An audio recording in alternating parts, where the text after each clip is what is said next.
There's something very fishy about telescopes these days. These are some of the top telescopes you can get on the market, at least as like a normal civilian or whatever. They're thousands of dollars, right? Super expensive. Most of them are computerized, which is fishy to begin with. You know what I'm saying. But the images that a lot of these very popular astronomers get, like JW Astronomy and all those guys, they don't really seem to add up. Hopefully this thing doesn't even exist. That's just ridiculous. But we have guys like this Rami Astro, right? He's using his most powerful telescope to capture images like this of Jupiter, right? It looks incredible, no doubt. Looks absolutely incredible. This is the image enhanced right here. It looks insane. But then using the exact same telescope, the largest one he has, this is the picture he captures of the ISS. Why is it so shitty? That's his enhanced image. And then we have JW Astronomy. You know I love this guy. He's using his Skywatcher Quattro. And this is his images of Jupiter. Again, looks incredible, right? Looks awesome. And then this is his picture of the ISS. Did he take off some filters? Did he take off a lens? What happened? Why does it look so shitty? This guy is also using a Skywatcher. He's using a Dobsonian style Skywatcher. And this is his photo of the ISS. So, what is going on here? This is the Celestron 8SE, which is supposedly one of the best telescopes you can get on the market to see the planets. And if these are the images that you're getting from it, I understand why. These images are incredible, right? Absolutely incredible. And this is the raw image. These aren't enhanced. This is the actual raw image that you can get from it. And then this is what the ISS looks like. How? Why? Why does the ISS look like such a piece of shit through these telescopes compared to the planets? You're taking images of Jupiter from 465 million miles away, million with an M, and pictures of Saturn from 746 million miles away, right? You're getting images like this. This isn't the enhanced version, remember? This is the actual raw image that he got. And this is the one from the 8SE, right? Incredible images. And then the ISS, that's a merely 250 miles away from Earth. That's it, just 250 miles. And you're getting pictures like this. These telescopes supposedly can see millions of miles away. You should be able to see the ISS astronauts circle jerking each other from this distance. Like, what the hell? You know we didn't go to the moon in 69. Yeah, 69! Because if we did, the moon would look like this by now. Come on, you know us. When they try to tell you there are aliens, but you've been down the flat earth rabbit hole and know they lie about everything, and they are actually demons because we're living out revelations. What? Oh. Okay. Aliens will be the excuse for the government to knock out the power supply, turn off the internet, and then implement what is known as FedNow and central bank digital currencies, and this will also help the national federal debt. This will be how the government also gets people like you and I to stop talking to each other. At the onset of the pandemic, no one really thought how much it would grow and what the ramifications economically would be. However, we saw that it had drastic impact not just then, but years down the road as we deal with inflation today. Whether aliens are real or not, they can be utilized to change the current economic and monetary system in place, which is quite clearly failing. If you're unfamiliar, FedNow is basically instant payments with the digital dollar.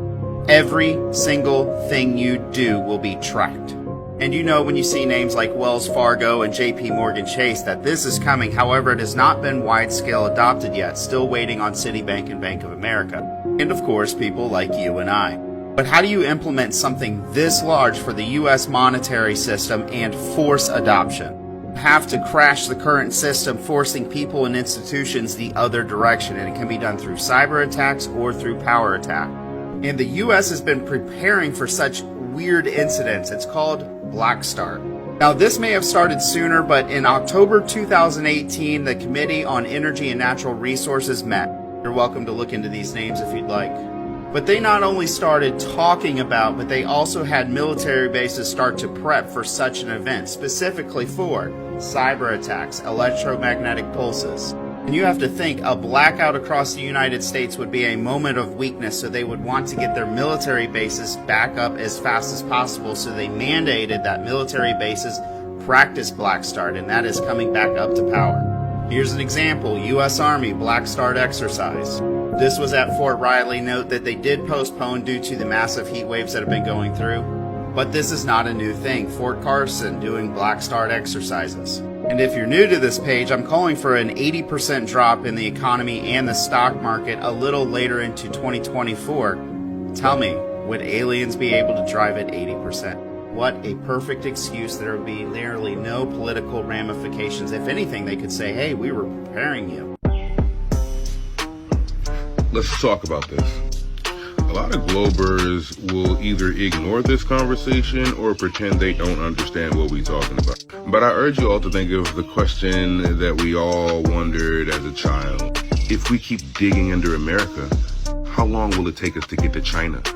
Because that's really the basis of this whole meme. On a globe, somebody's down is somebody else is up. I mean, honestly, on a globe, your right is somebody else's up. There's no order in this model. The physics just don't work. It'll be real easy for them to kind of shut me up about this. Use one of your billions of satellites, zoom in to one side of the earth, show me the people standing that way, zoom out, move to the other side of the planet, and zoom in, and show me those people standing there. But they can't do it because the world's flat. Okay, I'm going to show all the normies how night and day and how seasons work on the true model of Earth. Now let's take a look at the Gleason's map made in 1892, a map that is both scientifically and practically correct, and the standard map of the world before the world elites came along. Speaking of world elites, it's the same map that they use in the United Nations logo. Isn't that interesting? Now, as you can see in this map, they have the Roman numerals that go from 1 to 12, and then they restart and they go from 1 to 12. This represents night and day. So when the sun rotates around this side of the Earth for 12 hours, they experience daytime. And this is exactly what this would look like on the flat Earth model. And this is why we see angled sun rays, because the sun is actually a lot smaller and closer to the Earth. Just literally common sense. Now I'm going to explain the seasons. Take notice of this part of the map. So this is the December solstice, where the sun rotates on the outer perimeter of our Earth, which looks like this. So all the people in the middle would experience winter. And this is the June solstice, where the sun is rotating more towards the North Pole, which looks like this. So all the people in the middle experience summer. And you have fall, which is in between summer and winter. So this is the North Pole. As the seasons change, the sun starts to rotate more south. And you can prove this by yourself through observation with your own two eyes. I live in Canada. In the summer, the sun would set in front of my house. And in the wintertime, it would set much further south over the lake. I observe it every single day and see it move gradually and gradually further away. And it would get gradually colder and colder and colder. Now they are lying to you because they are hiding God's true creation. And they do not want you knowing how divine you are. Look within for the real answers. Peace and I was an atheist for the last 10 years of my life until I discovered Flat Earth like 3 months ago. Flat Earth literally proves the existence of a creator. You can't deny that.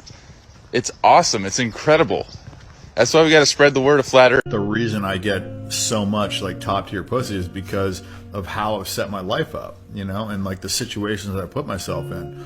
And when you're at a party, and I learned this when I was in a fraternity, if you're at a party and you've got Earth is flat.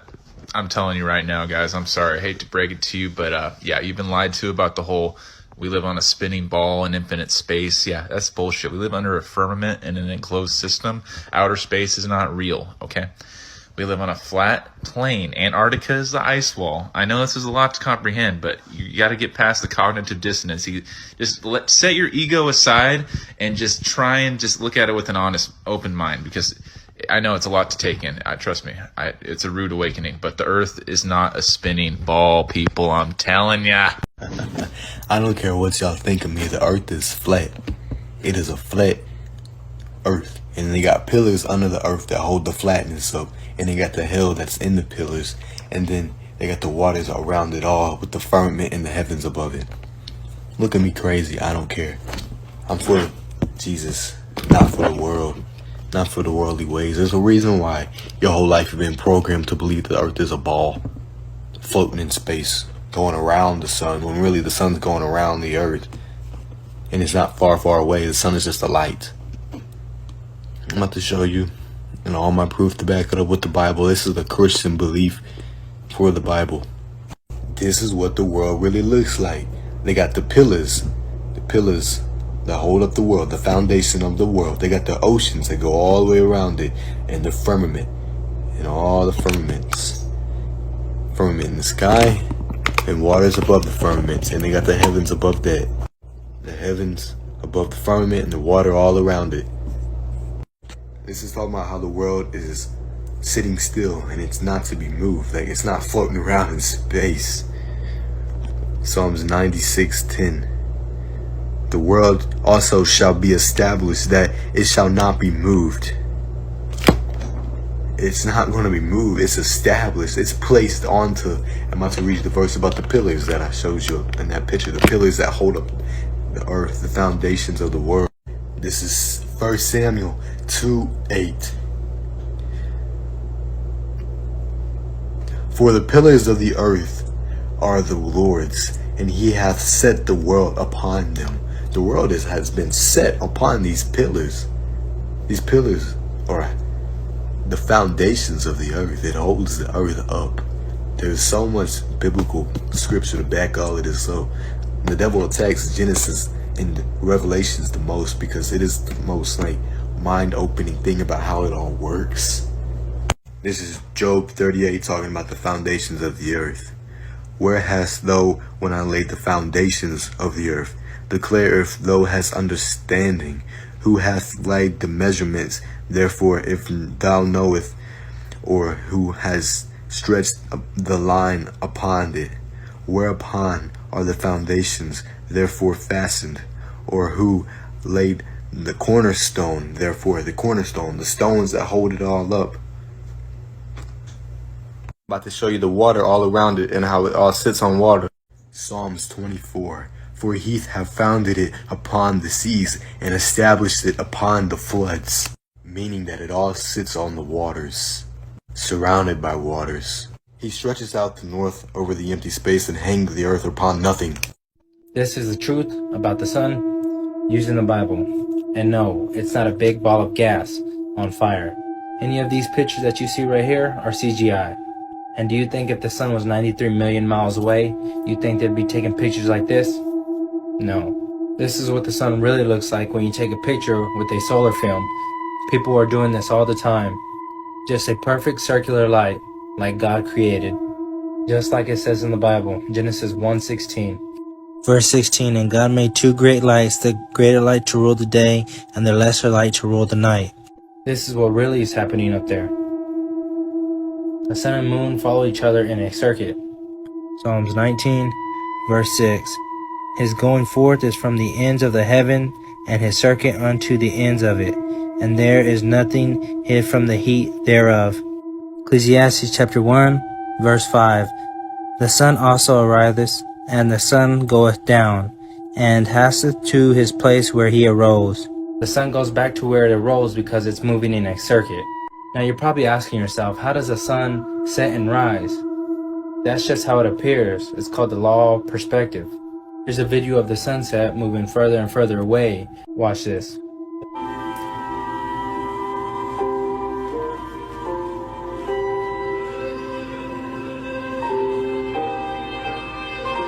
This is an example of law of perspective.